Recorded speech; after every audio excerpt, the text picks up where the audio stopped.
বাবা, আজ তোর কলেজের প্রথম দিন, কারোর সাথে কোনো বেয়াদবি করবি না।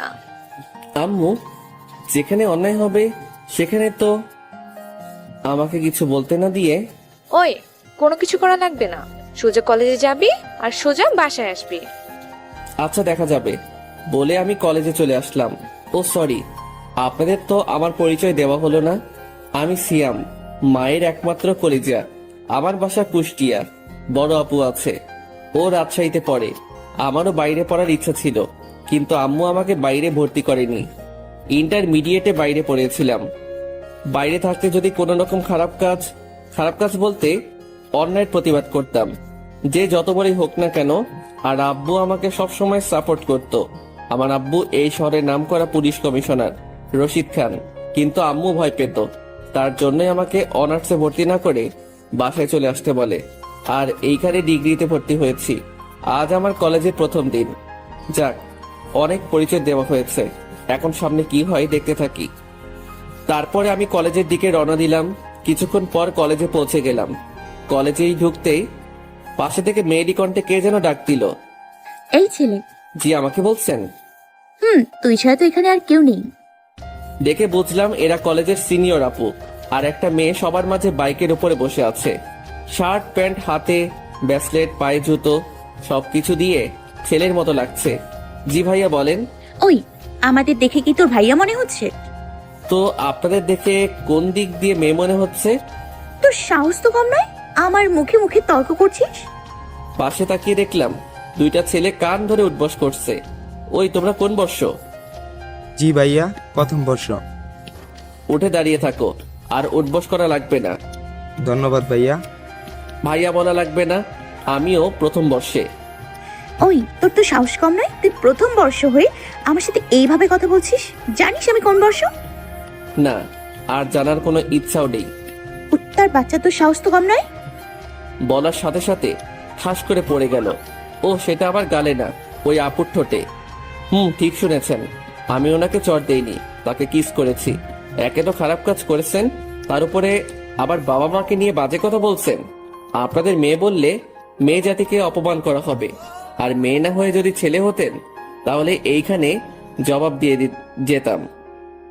আমার এই ব্যবহার দেখে সবাই আমার দিকে হা করে তাকিয়ে আছে।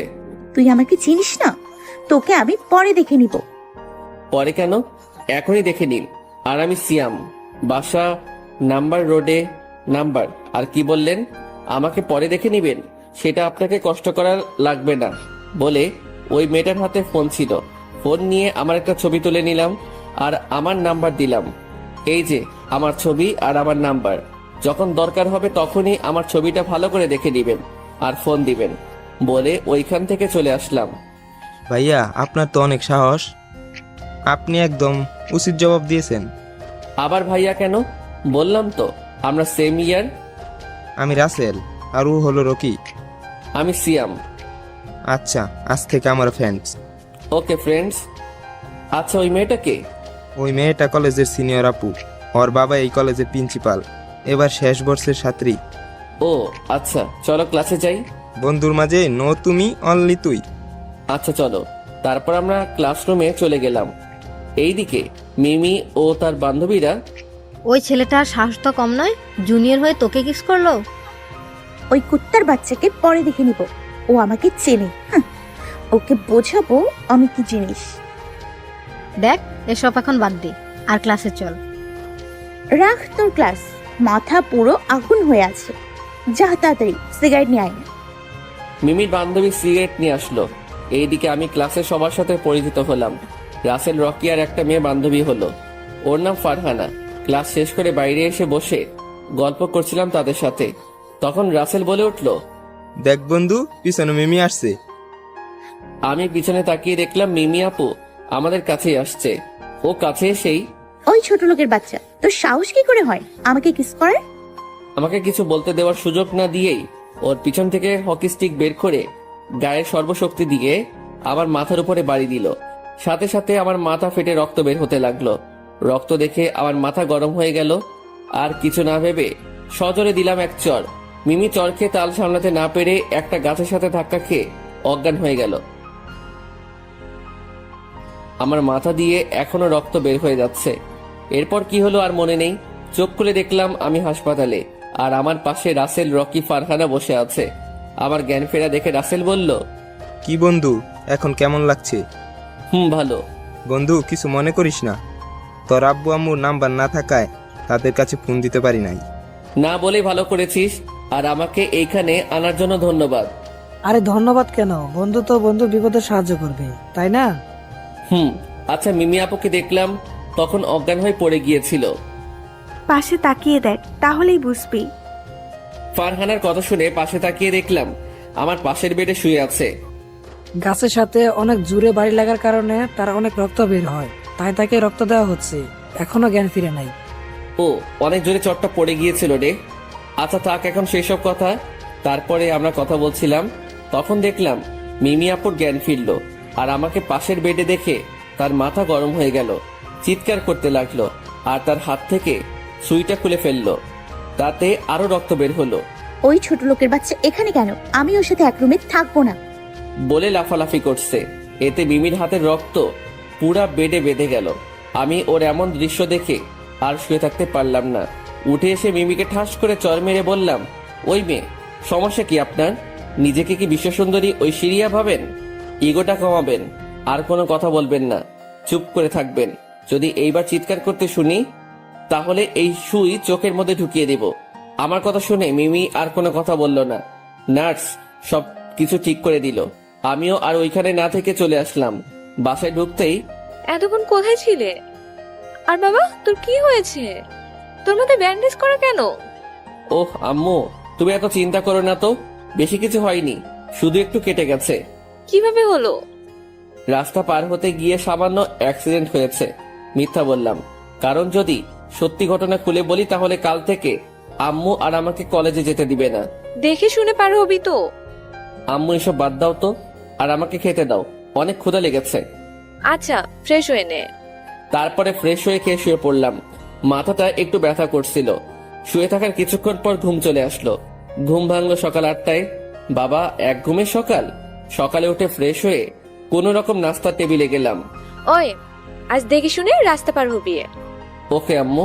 তারপরে নাস্তা শেষ করে কলেজে চলে গেলাম। কলেজে গিয়ে দেখলাম রাসেল, রকি বসে আছে। কিরে দোস্ত, কেমন আছিস? ভালো, তোরা? ভালো। কখন আসলি? এই তো একটু আগেই। ও আচ্ছা। তারপরে আমরা বসে আড্ডা দিচ্ছিলাম, তখনই দেখলাম কে যেন পিছন থেকে ডাক দিল। তাকিয়ে দেখলাম মিমি আপু। মিমি আপু আমার কাছে এসেই আমাকে, আসলে আমি সত্যিই দুঃখিত, তোমার সাথে অনেক খারাপ ব্যবহার করেছি। মিমি আপুর কথা শুনে আমি সহ আমার সব বন্ধুরা অবাক হয়ে গেল। কাল পর্যন্ত গুন্ডি বলে চিনতাম, আর আজ একদিনে এত চেঞ্জ। ব্যাপার কি? কিছুই তো বুঝলাম না। অন্য কোনো ধান্দা করেছি নাকি? মনে মনে ভাবলাম। কি হলো, কথা বলছো না কেন? জি, আপু এসব মনে করে নিজেকে ছোট করবেন না। আর ভুল তো আমিও করেছি। না, তোমার থেকে আমিই বেশি করেছি।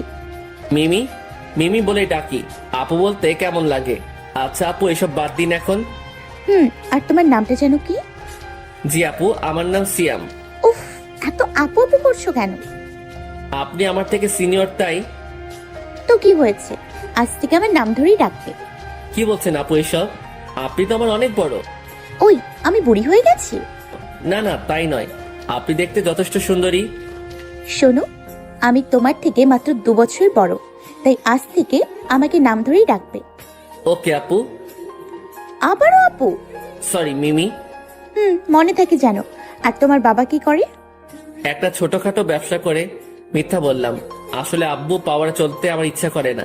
আমি সাধারণভাবেই চলি, আর আমাকে দেখে কেউ বুঝতে পারবে না যে আমার আব্বু এই শহরের নামকরা কমিশনার।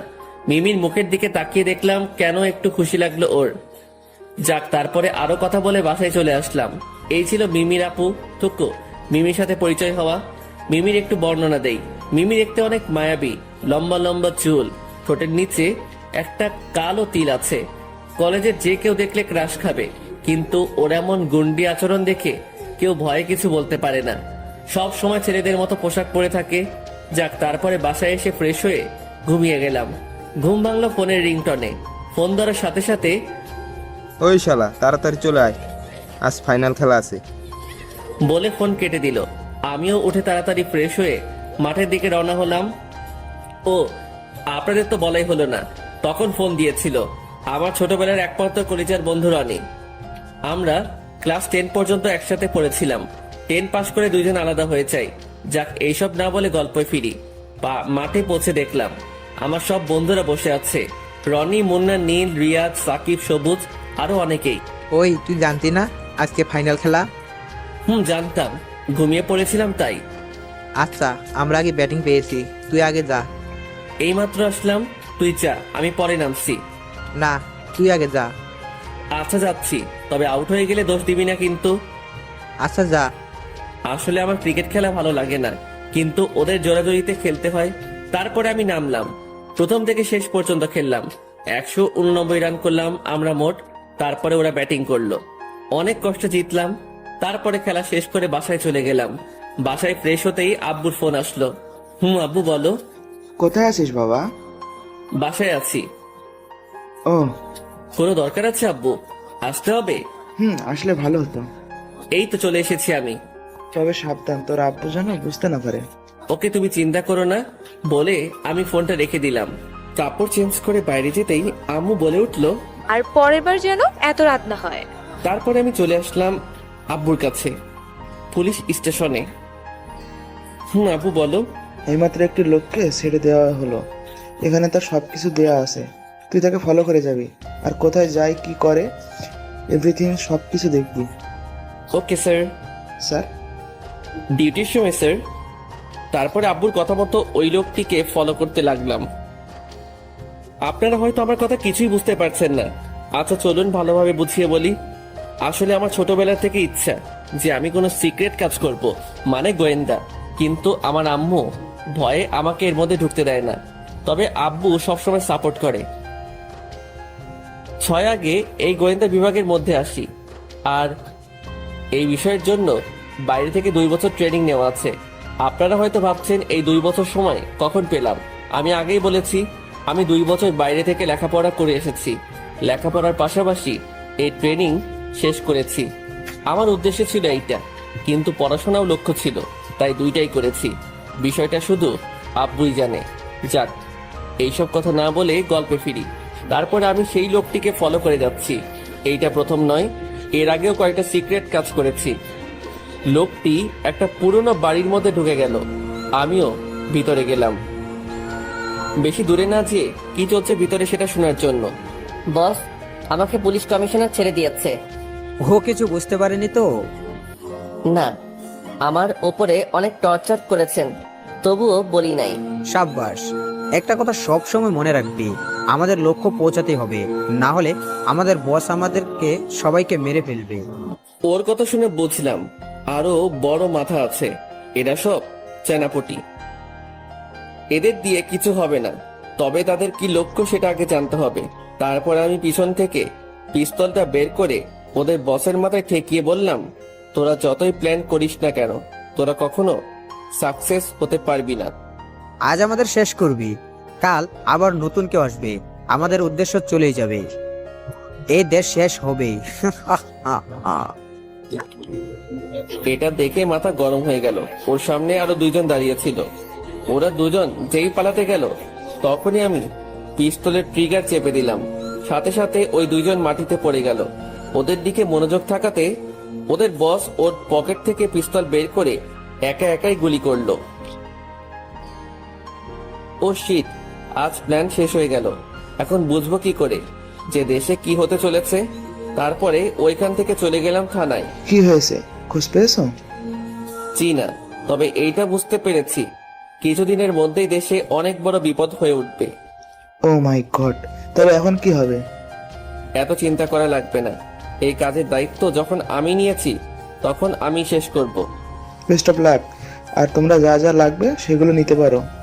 আমার কিছু লাগবে না, তবে একটা কথা, আজ থেকে আমি আপনাকে স্যার বলেই ডাকবো। কেন? কারণ এখন একটা মিশন শুরু করতে যাচ্ছি, তাই চাই না আমাদের কি সম্পর্ক সেটা জানতে পারে। আর এসব বিষয়ে আম্মুকে কিছুই বলা যাবে না। ও আচ্ছা আচ্ছা। আমি আমার মতো কাজ চালিয়ে যাব। সেটা আপনারা হয়তো প্রথমে আমাকে বুঝতে পারবেন না, তাই আগে বলে রাখছি। আমি যাই করি না কেন এই দেশকে রক্ষা করবই। মানে তোমার কথা বুঝলাম না, কি করতে চাইছো তুমি? সেটা না হয় পরেই বুঝতে পারবেন, আজ আসি বলে বাসায় চলে গেলাম। বাসায় পৌঁছাতে পৌঁছাতে রাত 8টা বেজে গেল। কলিং বেল বাজাতেই আম্মু এসে দরজা খুলে দিল। কোথায় ছিলে এতক্ষণ? আসছে বলে এত সময় লাগে? না মানে আম্মু, বন্ধুদের সাথে আড্ডা দিচ্ছিলাম, তাই রাত হয়ে গেছে, বুঝতে পারি নাই। ও আচ্ছা, ভেতরে যাও, আর পরের বার যেন এত রাত না হয়। জি আম্মু। তারপরে রুমে গেলাম। সত্যি আম্মুরা অনেক অদ্ভুত। ছেলের জন্য মায়ের মন সবসময় ব্যাকুল থাকে, ছেলের জন্য বাসায় ওয়েট করে থাকে। যদি ছেলের বাসায় আসতে রাত 1টাও বাজে, তাও বসে থাকবে ছেলে আসার জন্য। লাভ ইউ আম্মু। আমি আমার আম্মুকে অনেক ভালোবাসি, আর শুধু আমি না, পৃথিবীর সকলেই তার আম্মুকে ভালোবাসে। যাই হোক, তারপরে রুমে এসে ফ্রেশ হয়ে এসে পড়ার টেবিলে বসতেই হঠাৎ ফোনটা বেজে উঠল। ফোনটা হাতে নিয়ে দেখলাম একটা অচেনা নাম্বার থেকে ফোন এসেছে। আসসালামু আলাইকুম। কে আপনি? আপনার হবু বউ। কি? না মানে আমি মিমি। ও মিমি আপু? ওই আবারও আপু? ও সরি আপু। আবারও? সরি। আচ্ছা এসব বাদ দাও, কি করো এখন? মাত্র বাইরে থেকে এসে ফ্রেশ হয়ে পড়তে বসেছিলাম। ও তাহলে তো তোমাকে বিরক্ত। আরে না না, বলেন। কি বলবো? ফোন দিয়েছেন কেন? এমনি। কেন ফোন দেওয়া যাবে না? সেটা না, আচ্ছা কি করছেন আপনি? আবার আপনি শুরু করলে। দেখেন আপনি আমার বড়, আপু বলতাম, কিন্তু নিষেধ করার জন্য বলি না। এবার তুমি করে বলতে বলবেন না প্লিজ, আপনি করে বলি। আচ্ছা বলো। কি বলবো? উফ, আগে কি কোনো মেয়ের সাথে কথা বলোনি? না তো। মিথ্যে বলছো কেন? মিথ্যা নয়, সত্যি। কি বলো, তোমার মতো এত রোমান্টিক মানুষ কারোর সাথে কথা বলে না? ওই আপনি কিভাবে জানলেন আমি রোমান্টিক? তোমার গল্প আগে অনেক পড়েছি, কিন্তু তোমাকে চিনতাম না। ও তো বলো। কি বলবো? কয়েকটা প্রশ্ন করো। কি হলো, তুমি কান্না করছো কেন? আমার সাথে কোনো মেয়ে কথা বলে না, আর কোনো মেয়ে যদি নক করে তখন ইনবক্সে ঢুকে দেখে। এই মেসেজটা ফরওয়ার্ড করেন, না করলে কালকের মধ্যে আপনার বউ মরে যাবে। মিমি হাসতে হাসতে খাটের উপরে লাফালাফি করতে লাগলো। ওই এত হাসছেন কেন? তোমার কথা শুনে। ও যা সত্যি সেটাই বললাম, তবে আপনাকে না। তাহলে কাকে? আমার কষ্টের কথা আমি পাঠক পাঠিকাদের কাছে তুলে ধরছি। যাই হোক, আচ্ছা ঘুমাবে কখন? রাত 2টা। এত রাত পর্যন্ত জেগে কি করবে? আমার তো আর বাবু শোনা নাই যে তার সাথে সারা রাত কথা বলবো। তাহলে এত রাত পর্যন্ত কি করবে? 11টা পর্যন্ত পারবো, তারপরে 2টা পর্যন্ত পার্সোনাল কাজ করব। কি এমন পার্সোনাল কাজ যে এত রাত পর্যন্ত জেগে থাকা লাগবে? বললে হাসবেন না তো? আজব তো, হাসবো কেন? না মানে আমার পার্সোনাল কাজ শুনে যদি হাসতে লাগেন। আচ্ছা হাসবো না, বলো। বলবো? বলো। আসলে আমি রাত 2টা পর্যন্ত মুভি দেখি। মানে রাতে কম্বলের নিচে রাত 2টা পর্যন্ত রোমান্টিক মুভি দেখি। আচ্ছা এই জন্যই তো ভাবি আপনি এত রোমান্টিক গল্প লিখেন কিভাবে। কিভাবে? এই যে তুমি রোমান্টিক মুভি দেখতে দেখতে তুমিই রোমান্টিক হয়ে গেছো। ও তাই? আচ্ছা, পরবর্তী গল্প কষ্টের দিব। সেটা পরে দেখা যাবে। আর আজ থেকে তাড়াতাড়ি ঘুমিয়ে পড়বে, কেমন? পারবো না তো, অনেক কষ্টে এমন অভ্যাস গড়ে তুলেছি। ইস, আমার কি সুন্দর অভ্যাস গো। তারপরে মিমির সাথে আরো অনেক কথা বললাম। ফোন কেটে দিয়ে ঘড়ির দিকে তাকিয়ে দেখলাম 1টা বেজে গেছে। এতক্ষণ কথা বললাম, জীবনের প্রথম কোনো মেয়ের সাথে এত কথা বললাম। এইটা শুধু গল্পেই, কারণ বাস্তবে আমার এক্স কালনাগিনীর সাথে কথা বলেছি। যাক, তারপরে ঘুমিয়ে গেলাম। পরের দিন সেটা না হয় কালকে জানা যাবে। ফোন কেটে দিয়ে ঘড়ির দিকে তাকিয়ে দেখলাম 1টা বেজে গেছে। যাক, তারপরে ঘুমিয়ে পড়লাম। সকালে ঘুম ভাঙলো আম্মুর ডাকে। উঠে ফ্রেশ হয়ে কলেজে চলে গেলাম, কারণ কলেজে না গিয়ে ওই কাজ করলে আম্মু বুঝতে পারবে। দুইটাই একসাথে করা লাগবে। কলেজে গিয়ে দেখলাম রাসেল রকি বসে আছে। কিরে দোস্ত, কেমন আছিস? এই তো ভালো, তুই? ভালো। কিরে, তোর আবার কি হলো? এইভাবে মন খারাপ করে বসে কেন? আমি রকিকে উদ্দেশ্য করে বললাম। ওই শালা তো রোমিও হয়ে গেছে। মানে? ফারহানাকে ভালোবাসে, কিন্তু ফারহানা অন্য একটা ছেলেকে ভালোবাসে। আরে কলেজে কি মেয়ের অভাব নাকি? একটা গেছে অন্যটার পিছনে যা। না দোস্ত, আমি ওকে অনেক ভালোবাসি। কিন্তু তোকে তো ও ভালোবাসে না। সেই জন্য তো তোকে বললাম, এখন তুই সাহায্য করবি, কিভাবে করবি সেটা জানি না। ওই, আমি সাহায্য করব মানে? তুই যা শুনেছিস সেটাই, কিভাবে করবি সেটা তোর ব্যাপার, কিন্তু ফারহানা যেন আমার হয়। আমি পারবো না। পারবি না তো? অবশ্যই না। আচ্ছা দেখ আমি কি করি। আচ্ছা দেখি কি করিস।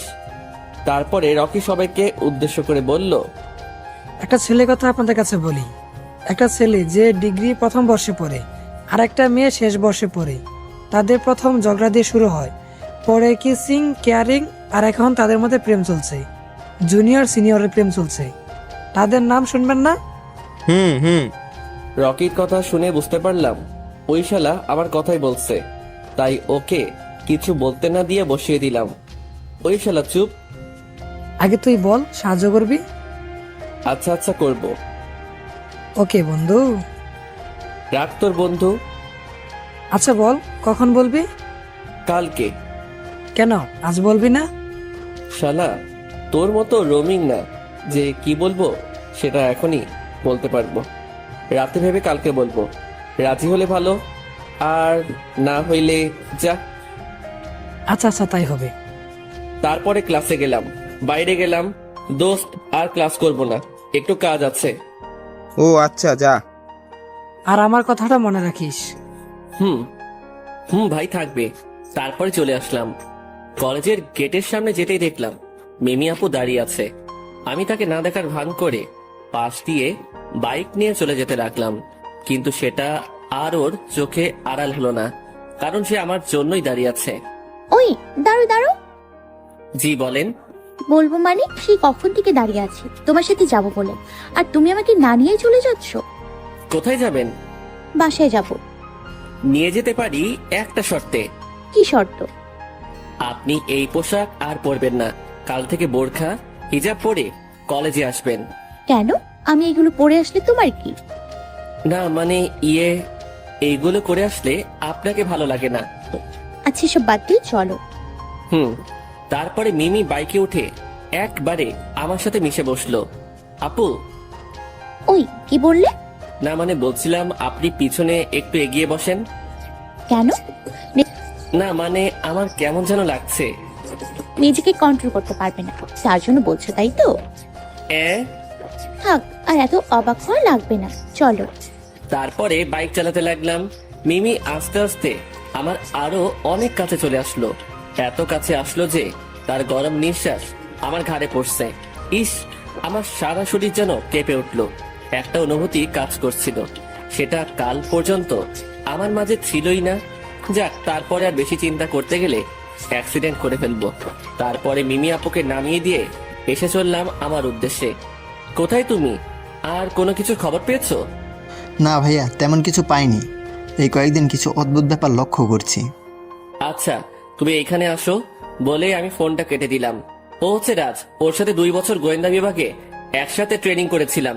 ওর থেকে আমি 1 বছরের বড়। যাক, তারপরে ওর বলা জায়গায় চলে আসলাম। বলো এবার, কেমন অদ্ভুত ব্যাপার দেখছো? ভাইয়া, আমি কয়েকদিন ধরে লক্ষ্য করে দেখলাম হাসপাতালে যে কোনো রোগী অপারেশন রুমে ঢুকলেই রোগী মারা যাচ্ছে বলে বোঝানো হচ্ছে, কিন্তু কাল একদিনই 25 জন মারা গিয়েছে। হোয়াট? Are you sure? আচ্ছা শুনো, তুমি কাল থেকে ওই হাসপাতালটা ফলো রাখবে। কি হচ্ছে সেটা আগে জানতে হবে। জি ভাইয়া।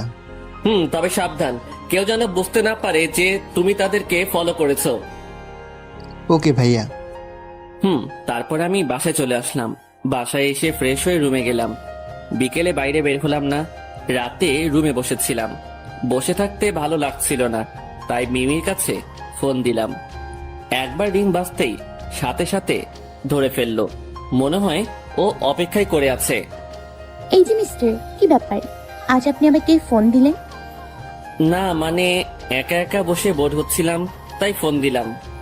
আম্মুকে বোর দূর করার জিনিস এনে দিতে বললেই তো হয়। মানে? ইস, ছোট্ট বাবুটা আমার মানে বোঝে না।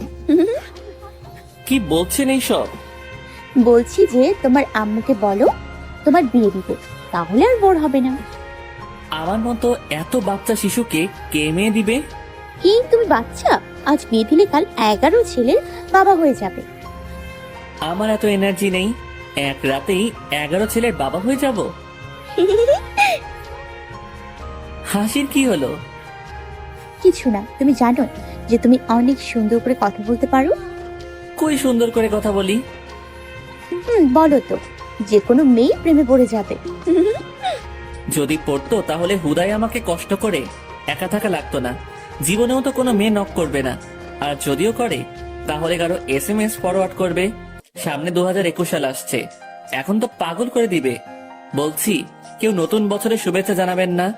বলতে যদি ইচ্ছাই থাকে তাহলে ভালোবাসি বলতে পারেন।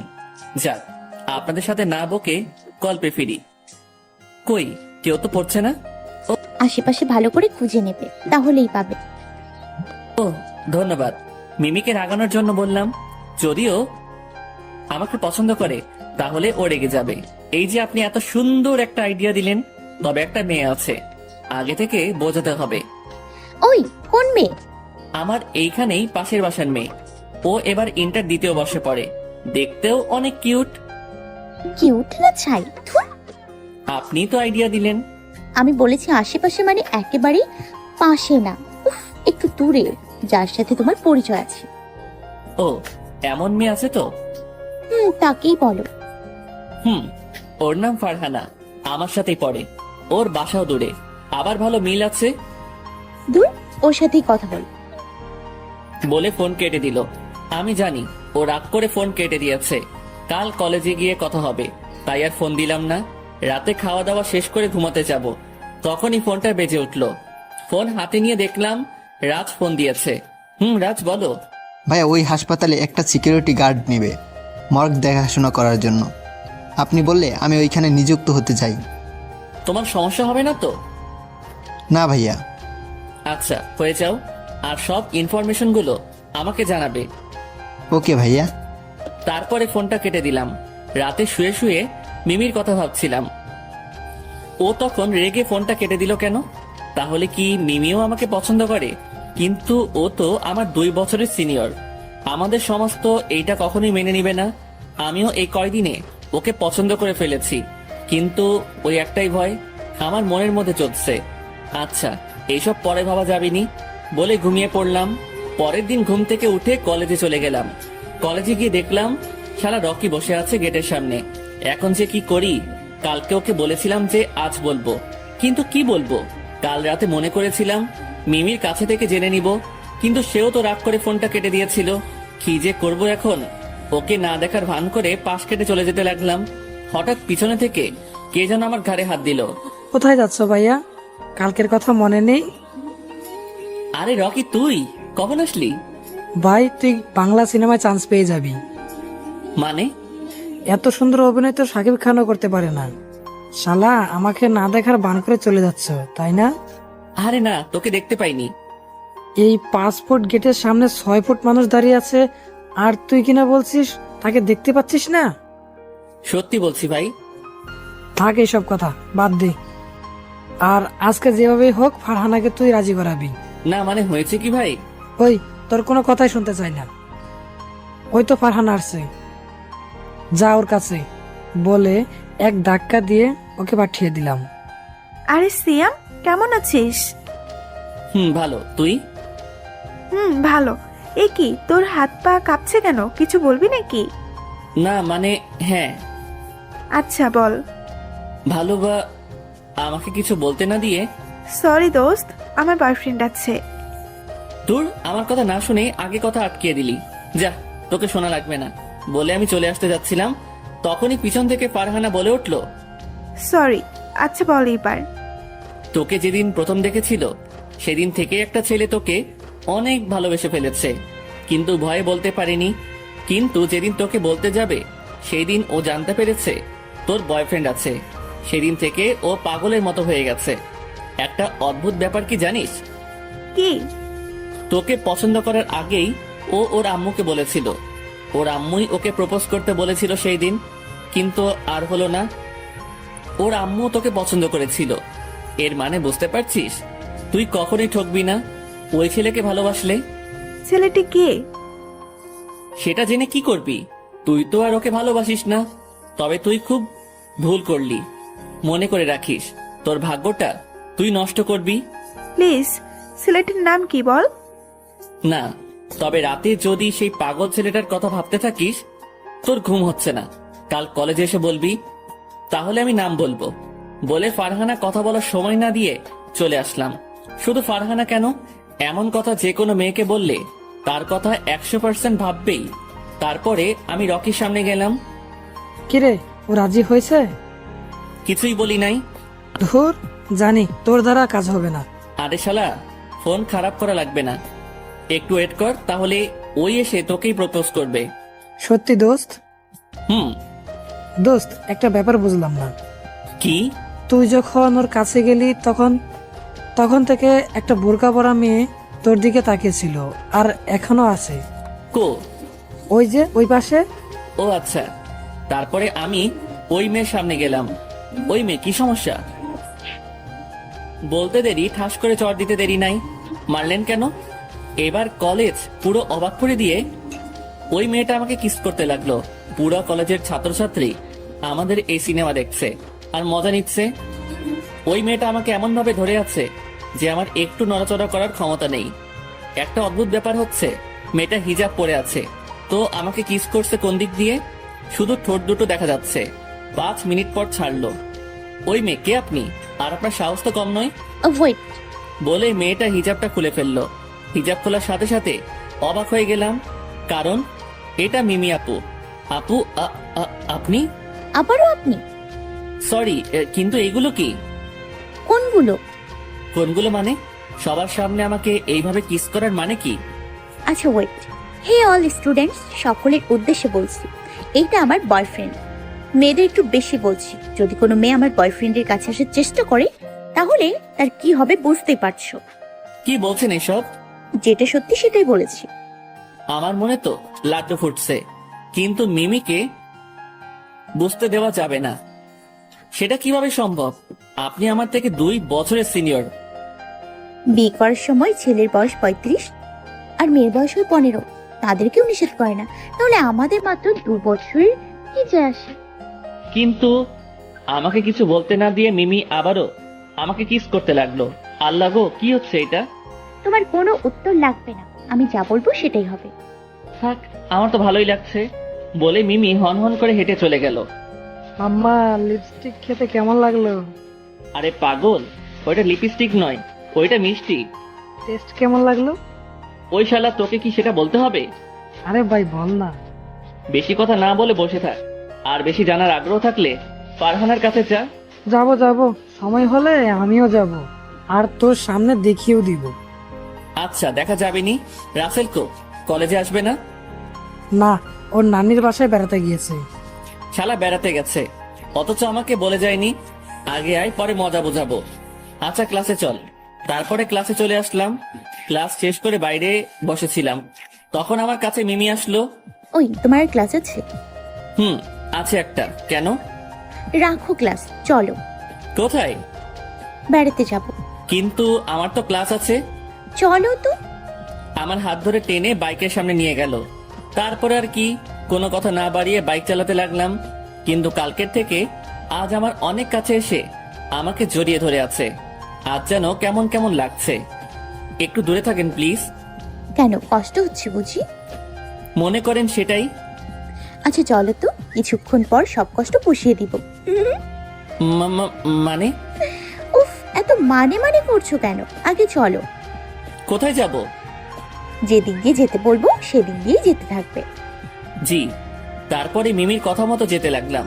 কিছুক্ষণ যাওয়ার পর, এ কি, এটা তো সিনেমা হল। এইখানেই তো রোম্যান্স হবে। মানে? এত মানে করে লাগবে না, ক্যাবলা কান্ত। আগে ভেতরে চলো, তারপরে সব বুঝিয়ে দিচ্ছি।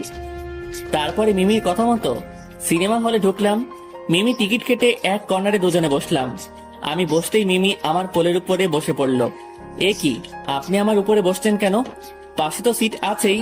আচ্ছা তো কি হয়েছে, আমি তোমার কাছে আসবো। তাহলে একটা টিকিট কিনতেন, তাহলে 1 টাকা বেঁচে যেত। ওই চুপ, কোনো কথা হবে না, চুপচাপ বসে থাকো। মিমির কথা মতো চুপচাপ বসে থাকলাম। কিছুক্ষণ পর হঠাৎ মিমি আমাকে কিস করতে লাগলো। কি হচ্ছে আমার সাথে? রিমি 5 মিনিট পর ছেড়ে দিয়ে বলল, ওই তুমি কি গাধা? গাদা হব কেন? সেটাই তো মনে হচ্ছে। কেন? আচ্ছা, এক হাতে কি কখনো তালি বাজে? না। আমাদেরও তাই হয়েছে। মানে সেটা পাশে তাকালেই বুঝবে। মিমির কথা মতো আমার পাশে তাকিয়ে দেখলাম একটা ছেলে একটা মেয়েকে কিস করছে। ওরা তো কিসিং করছে। সেটা তো করছে, কিন্তু ওদের মতো আমাদের কোনটা মিল নেই দেখো তো।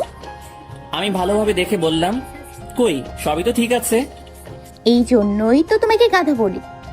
এবার আচ্ছা দেখো, ওরা একে অপরকে রেসপন্স করছে, আর কিসিং এ এটাই আসল। একজন আরেকজনকে রেসপন্স না করলে সেই কিসিং এর মজা হয় না। আচ্ছা, আপনি এত কিছু জানলেন কিভাবে? টিভিতে দেখে শিখেছি। ও, এইবার শুরু করবে, আর আমি যেভাবে যেভাবে করব তুমিও আমার সাথে সেভাবে সাড়া দিয়ে যাবে। আচ্ছা। আচ্ছা বলতে দেরি, মিমির অ্যাটাক করতে দেরি নাই। মিমি আমার ঠোঁট চুষতে লাগলো, আমিও মিমির সাথে রেসপন্স দিতে লাগলাম। এইভাবে অনেকক্ষণ চললো। মিমি এখনো আমার কোলের উপরে বসে আমাকে শক্ত করে জড়িয়ে ধরে কিস করেই যাচ্ছে। এইভাবেই চলতেই যাচ্ছে। আমারও অনেক অনেক অনেক অনেক অনেক ভালো লাগছে। এমন মজা জীবনে কখনো পাইনি। জীবনে প্রথম কিস মিমির সাথেই, আবার সেটা যদি হয় সিনিয়র আপুর সাথে, উফ, মজাই আলাদা। আমাকে বেশি কষ্ট করা লাগবে না, কারণ সিনিয়ররা বোঝে কখন কি করতে হয়। যাক, তারপরে এইভাবে আরো 1 ঘন্টা চলার পর এখন বন্ধ হয়ে গেল। কেমন লাগলো বাবু? পুরাই রসের হাড়ি। আরো লাগবে নাকি? মন্দ হয় না, তবে এইবার হবে আমার স্টাইলে বলে আমি মিমির গাল ধরে শুরু করে দিলাম ফিল্ম স্টাইলে। এইভাবে আরো 1 ঘন্টা চললো। ছেড়ে দেওয়ার পর, ওয়াও, তুমিও তো সেই পারো। পাগলি, আমি একজন রাইটার। তাই তো। সরি, আমি আপনাকে পাগলি বলে ফেলেছি। আরে পাগল, আমি তো তোমার পাগলি, আর আজকে আমাকে পাগলি বলেই ডাকবে। ওকে, 2 ঘন্টার মুভি, আমরা 2 ঘন্টা কিসিং এই শেষ করে দিলাম। অনেক ভালো, তাই না? খুব ভালো। তারপরে সিনেমা শেষ হয়ে গেল। আমরা তো আর সিনেমা দেখি নাই। সিনেমা হল থেকে বের হয়ে মিমিকে নিয়ে চলে আসলাম। তারপরে তাকে বাসায় নামিয়ে দিয়ে বাসায় চলে আসলাম। বাসায় পৌঁছাতে পৌঁছাতে সন্ধ্যা হয়ে গেল। বাসায় এসে ফ্রেশ হয়ে খেয়ে আবার বাইরে চলে আসলাম। বাইরে বলতে রাজের কাছে। ও আমাকে ফোন দিয়েছিল, তাই এখন আমি ওর কাছে যাচ্ছি। কিছুক্ষণ পর রাজের কাছে পৌঁছে গেলাম। রাজ বলো। সরি ভাইয়া, এখানে কিছুদিন ধরে বড় ধরনের কিছু চলছে, কিন্তু আজ পর্যন্ত কিছুই বুঝতে পারছি না। আচ্ছা, তুমি কি শিওর যে এই হাসপাতালে কোনো সমস্যা চলছে? অনেক বড় ধরনের কিছু চলছে, কিন্তু কি সেটাই বুঝতে পারছি না। আচ্ছা, সমস্যা নেই, আর কিছুদিন দেখো। আচ্ছা ভাইয়া। ওকে। তারপরে চলে আসলাম।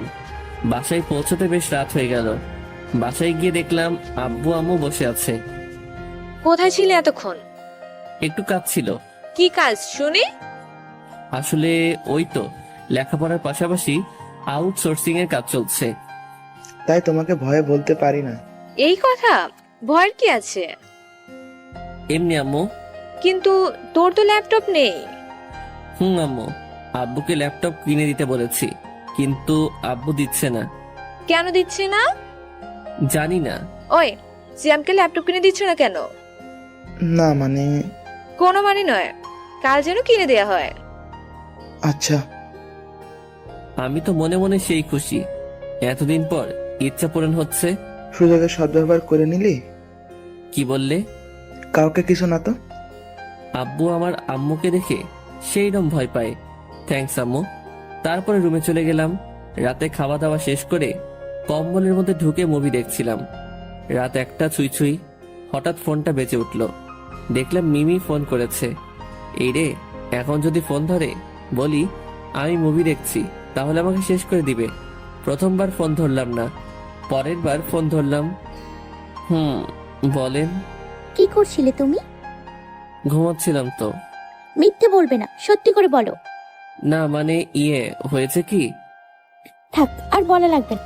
এক্ষুনি চলে আসো আমার বাসায়, ঘুম হচ্ছে না আমার। মাথা ঠিক আছে আপনার? এখন রাত 1টা বাজে, তার উপর শীতের রাত। এত কিছু জানি না, এক্ষুনি আসবে সেটাই জানি। বলে ফোন কেটে দিল। এইদিকে আমি পড়লাম মহা বিপদে। এত রাতে ঠান্ডার সময় বাইরে যাব কি করে? কিন্তু না গেলেও তো হবে না। ধুর, আর কিছু না ভেবে উঠে ফ্রেশ হয়ে বের হয়ে আসলাম। ওর বাসা থেকে আমার বাসা বেশি দূরে ছিল না, তাই বেশি একটা সময়ও লাগলো না। ওর বাসায় পৌঁছালাম, কিন্তু ওর বাসা তো 2 তলা। এখন বুঝবো কি করে ওর রুম কোনটা? উপরের রুমে দেখলাম লাইট জ্বলছে, ভাবলাম ওইটাই ওর রুম। যেই ভাবা সেই কাজ, অনেক কষ্টে পাইপ বেয়ে উপরে উঠলাম। আমার আইডিয়াই ঠিক ছিল, ওইটাই মিমির রুম। দরজা খোলাই ছিল, তাই ভিতরে গিয়ে দেখলাম মিমি ঘুমিয়ে আছে। ওর মাথার পাশে বসলাম। মিমিকে ঘুমন্ত অবস্থায় দেখতে জেনে ঠিক জান্নাতি হুরের মতন লাগছে। ওর মাথায় হাত বুলিয়ে দিতে লাগলাম। হঠাৎ তার ঠোঁটের দিকে বদ নজর চলে গেল। কন্ট্রোল সিয়াম, কন্ট্রোল। ওইটা তো সিনিয়র আপু। আরে ধুর, ওর কথা বাদ দে। ও তো তোকে ভালোবাসে, তাহলে তোর সমস্যা কোথায়? আর ভালোবাসা কখনো বয়স মানে না। সারা নিজে এখন কনফিউজড হয়ে গেলাম। ধুর, যা হয় পরে দেখা যাবে বলেই মিমির ঠোঁট চুষতে শুরু করে দিলাম। এইদিকে মিমি আমার ঠোঁটের স্পর্শ পেয়ে কেঁপে উঠল আর মিটমিটে হাসতে লাগলো। তার মানে ও এতক্ষণ ঘুমের অভিনয় করেছিল। ও আমার সাথে রেসপন্স দিতে লাগলো। থাক না, অভিনয় করলে কি, ভালোই তো লাগছে। যাক, তারপরে এইভাবে কিছু সময় চলার পরে ছেড়ে দিলাম। কি হলো, ছেড়ে দিলে কেন? ঠান্ডা লাগছে আমার। ও, এই ব্যাপার। বলে মিমি আমাকে কম্বলের মধ্যে নিয়ে ও আমার বুকের উপর চেপে বসে, আবারও ঠোঁট মিলিয়ে দিল। উফ, এত মজা লাগছে যে বলে বোঝাতে পারবো না। এইভাবে আরো কিছু সময় চললো। হঠাৎ আজানের ধ্বনি কানে আসলো। হঠাৎ মানে ভোর হয়ে গেছে, তাই ওই ছাড়েন তাড়াতাড়ি। কেন? কেন মানে আজান দিচ্ছে, শুনতে পাচ্ছেন না? তো কি হয়েছে? কিছু হয়নি, তবে অনেক কিছু হতে পারে এখন। কিছুই হবে না, শুধু বিয়ে দিয়ে দিবে। পাগল নাকি? এখন আপনাকে বিয়ে করতে যাব কোন দুঃখে? ওই কি বললি, আমাকে বিয়ে করবি না? আরে আমি সেটা বলি নাই। তাহলে কি বলছো? বলছি এখন বিয়ে করব না, পরে বিয়ে করব, কিন্তু এখন আপনাকেই ভালোবাসবো। সত্যি তো? সত্যি। আচ্ছা যাও। বলে মিমি আমার কপালে একটা কিস করে জড়িয়ে ধরলো। যাক, তারপরে আবার চুপি চুপি নিচে নেমে আসলাম। যাক বাবা, বাঁচলাম। যে ভয় পাচ্ছিলাম, কিন্তু এই কথাটা আমি ভুল ভেবেছিলাম। পিছনে তাকিয়ে দেখলাম জিনিস, হাতে জিনিস নিয়ে দাঁড়িয়ে আছে। মানে দারোয়ান তো নয়, যেন উগান্ডায় থেকে আসা নিগ্রো। তার উপর হাতে থাকা চকচকে তেল দিয়ে মালিশ করা লাঠি। বুঝতেই পারছি আজ কপালে শনি আছে। আসসালামু আলাইকুম চাচা। চাচার নাম কি? চাচার বাসা কোথায়? এসব কথা বাদ দিয়ে বলো, উপরে কি চলছিল? কোন উপরে চাচা? ওই যে 2 তলায়। বলে চাচা হাত দিয়ে দেখালো। এইদিকে আমি ফুরুত, আমার দিকে তাকিয়ে দেখে আমি দৌড় দিয়েছি। চাচা দেখতে দেখতে আমি কুয়াশার মধ্যে হারিয়ে গেছি। এই দৌড়ে বাসার সামনে এসে ঠাস করে বসে পড়লাম। এমন দৌড় বাবার জন্মেও দেই নাই। বসে আছি, পিছনে থেকে বলে উঠলো, এত ভোরে কোথায় গিয়েছিলে? এই রে, মামা যদি আম্মুকে বলে দেয় তাহলে আমি শেষ। জগিং করতে গিয়েছিলাম মামা। কিন্তু দরজা তো বন্ধ আছে, আপনি কিভাবে গেলেন? আর আপনাকেও তো দেখলাম না। যেই দিক দিয়ে যাই না কেন সেটা তোমাকে জানা লাগবে না। তুমি তাড়াতাড়ি গেট খুলে দাও। আমি কিছুটা রেগে বললাম। এইভাবে না বললে মামা সারাদিন এমন প্রশ্ন করেই যাবে। তারপরে মামা খুলে দিল, আর আমিও চুপি চুপি রুমে গিয়ে শুয়ে পড়লাম। সকালে আম্মু এসে, আই সিয়াম, কলেজে যাবি না? আম্মু একটু পরে উঠছি, তুমি যাও এখন। মাত্র তো আসলাম। কি বললি? মাত্র আসলি মানে? কোথায় ছিলি তাহলে? না না আম্মু, আমি তো বললাম সাধারণত ঘুম হয়নি, এইমাত্র ঘুমালাম তাই। তো সারা রাত কি করেছিস? গরমে ঘুম হয়নি। শীতের সময় গরম? না মানে ঠান্ডার জন্য। ও আচ্ছা, ওর তাড়াতাড়ি 9টা বেজে গেছে। বলে আম্মু চলে গেল। তারপরে আমি ঘুম থেকে উঠে ফ্রেশ হয়ে নাস্তার টেবিলে গিয়ে দেখলাম আব্বু বসে আছে। Good morning. Good morning. ওদিকে কত দূর হলো? মোটামুটি হয়েছে, আর কিছুদিনের মধ্যেই হয়ে যাবে। কি হয়ে যাবে? না মানে সিয়ামের আউটসেটিং এর কাজ। সিয়াম, তোমার আব্বু তোমাকে ল্যাপটপ কিনে দিয়েছে? না আম্মু। কি গো, কি কথা ছিল? না মানে এই তো এখনই কিনে নিব। চলো বাবা। ওকে। তারপরে খাওয়া দাওয়া শেষ করে আমি আর আব্বু শোরুমে চলে গেলাম। তারপরে ওইখানে থেকে ল্যাপটপ কিনে নিয়ে আমি কলেজে, আর আব্বু পুলিশ স্টেশনে চলে গেল। কলেজে এসে দেখলাম সবাই চলে এসেছে। আমাকে দেখে রকি দৌড় দিয়ে আমার কাছে এসে বলল, ভাই আজ কিন্তু বলাই লাগবে। কি বলবো? ওই যে ওই কথা। তোকে বলেছি না বেশি ব্যস্ত হবি না। ওই তোকে ভালোবাসার কথা বলবে। সেটা কি আমাকে বুড়ো হওয়ার পরে বলবে? না অপেক্ষা কর, হয়ে যাবে। আচ্ছা। তারপর দেখলাম ফারহানা আমাদের সামনে আসলো। ওই সিয়াম, এদিকে আয়। বল। রাতে ওই ছেলের কথা ভেবে সারা রাত ঘুম হয়নি। সারা রাত ওর কথা চিন্তা করেছি। প্লিজ ওই ছেলেটার নাম বল না। আচ্ছা, এর মানে কি জানিস? কি? তুই অজান্তেই ওই ছেলের প্রতি দুর্বল হয়ে পড়েছিস। কাল পর্যন্ত ওর সাথে কথাই বলতিস না, আর আজ ওর নাম শোনার জন্য কেমন পাগল হয়ে গেছিস। কিন্তু আমার তো বয়ফ্রেন্ড আছে, তার জন্য তো আমার মন কখনো এত ব্যাকুল হয়নি। এটাই রিয়েল ভালোবাসার চিহ্ন। আচ্ছা এইসব বাদ দে, ওই ছেলেটার নাম কি সেটা বল। সেটা তো বলা যাবে না। কেন? তুই আগে ভেবে দেখ তোর মন কি চাচ্ছে, তারপরে আমি ওকে তোর সামনে নিয়ে আসবো। এইসব ভাবার সময় নেই, আগে আমাকে ওকে দেখা লাগবে। আচ্ছা, আমি ওর নাম্বার ছাড়া কিছু দিতে পারবো না। যদি লাগে তাহলে বল, দিয়ে দিচ্ছি। আচ্ছা দে। তারপর আমি ফারহানাকে নাম্বার দিয়ে চলে আসলাম। কিরে তুই নাম বললি না কেন? আগে বলেছি বেশি ব্যস্ত হবি না, অপেক্ষা জিনিস মিষ্টি হয়। ওকে। আমরা গল্প করছিলাম, তখনই দেখলাম মিমি আমাদের দিকে তাকাচ্ছে। দোস্ত দেখ, সিনিয়র ভাবি আসছে। মানে? তোর সিনিয়র আপু থুকু গার্লফ্রেন্ড আসছে। দেখ, ফাজলামো না করে বসে থাক। এদিকে মিমি আমাদের কাছে এসে বলল, হাই সিয়াম, হ্যালো। তোমাদের মাঝে কি বসতে পারি? শিওর ভাবি। ওই চুপ। মিমি কিছু বলল না, শুধু মিটমিটে হাসি দিল। তো তোমরা সবাই কেমন আছো? জি ভালো, আপনি? আলহামদুলিল্লাহ। ওহ, তো তোমরা কি গল্প করছিলে? আসলেই আমাকে না বলতে দিয়ে রকি বলল, আসলে আমাদের গল্প তো আপনাকে বলা যাবে না। কেন? সিয়াম, ওই গল্পটা তো বলা যাবে না, তাই না? কি বলছিস? কোন গল্প? ওই যে ওই গল্প। কি গল্প আমাকে বলো। আসলে ও ফারহানাকে ভালোবাসে, আর ও ভাবছে আজ তাকে প্রপোজ করবে। কি বললে? আপু, ফারহানা আমাদের বান্ধবী, আর ফারহানা সিয়ামকেও পছন্দ করে। ওই কি বলছিস এসব? যেটা সত্যি সেটাই বলেছি, তুই কিছু মনে করিস না বন্ধু। মিমি আমার দিকে অগ্নি দৃষ্টিতে তাকিয়ে আছে। আল্লাহ গো, কি হবে এখন কিছুই বুঝছি না। রকি আমার দিকে তাকিয়ে মুচকি মুচকি হাসছে। শালা তোর মজা পরে বোঝাবো, আগে ঝড় সামনে নেই। আমার সাথে একটু আসো তো। কোথায়? ওইদিকে একটু কাজ আছে। কি কাজ? এখানেই বলবি না? আগে আসো, পরে বলছি।